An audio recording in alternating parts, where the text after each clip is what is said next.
On this day in 1970, British actor Warwick Davis was born. He's known for a number of high-profile roles, including Professor Flitwick in the famous Harry Potter films. Professor Flitwick was the charms master and head of Ravenclaw House. Who could forget the Wingardium Leviosa scene from the very first movie? Here he is being interviewed in none other than Dumbledore's office ahead of the opening of the Harry Potter studio tour. You must have spent a lot of time here over the years.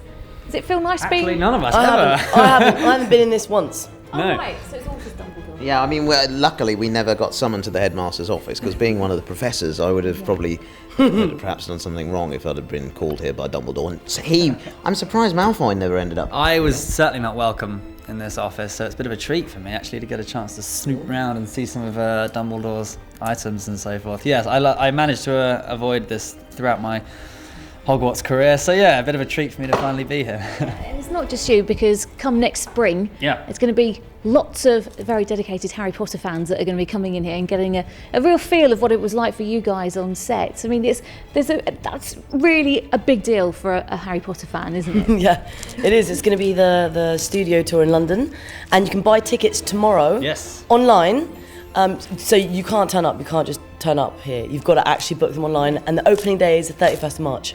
Yeah. It's still under construction now. A lot of people Yeah, wearing yeah. hard hats, It is. not very attractive boots. I think I look quite sexy with the hat. Yeah. Thank you, thanks.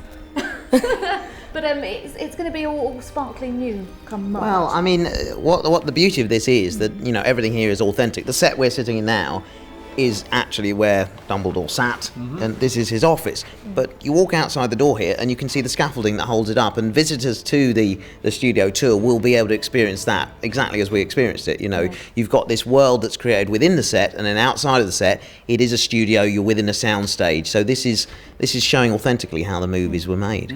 Now, this is all very new for us and for people that will be coming in the spring, but for you, obviously, you've kind of, especially you guys, you've grown up on the set here in Leavesden, haven't you? Sure.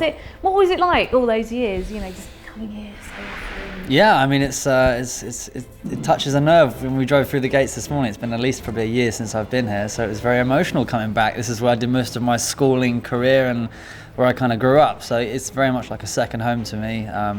Lots of very precious memories, certainly, and it's just so exciting now that they're actually opening the gates and allowing millions of people from around the world to actually experience, as Warwick said, what we experienced when we shot the films, not only the sets but also all the bits and pieces around them. Yeah, and all the special effects and how everything works as well. Sure. Some really interesting insights. Yeah, the prosthetics Yeah. are gonna look. I mean, I remember the first time I saw them.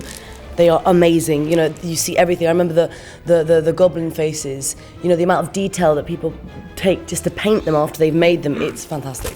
I think that's important. You know, when visitors come to the studio tour here, they'll be able to see the level of detail that's involved. You know, and I don't think you fully appreciate that when you watch the films. But you know, you can go and look very closely at any of the items here, and you can see that the parchments actually have writing on, and it's not just gobbledygook. It actually says something that relates to the scene that we were filming or what have you. So it's quite amazing. And I think it's important that all of this stuff is preserved as well. You know, the British filmmaking talent is second to none, and it's lovely that we can now share that, you know, with people who want to come and glimpse behind the magic, really. And final quick question. Yeah. Obviously, you all spent so much time here, and you guys in particular were kids, weren't you, at the time? Did you get out? No, I was 21 when I started, so I was a bit older. Oh, okay. And All I right. didn't grow up here. I've always been 3'6".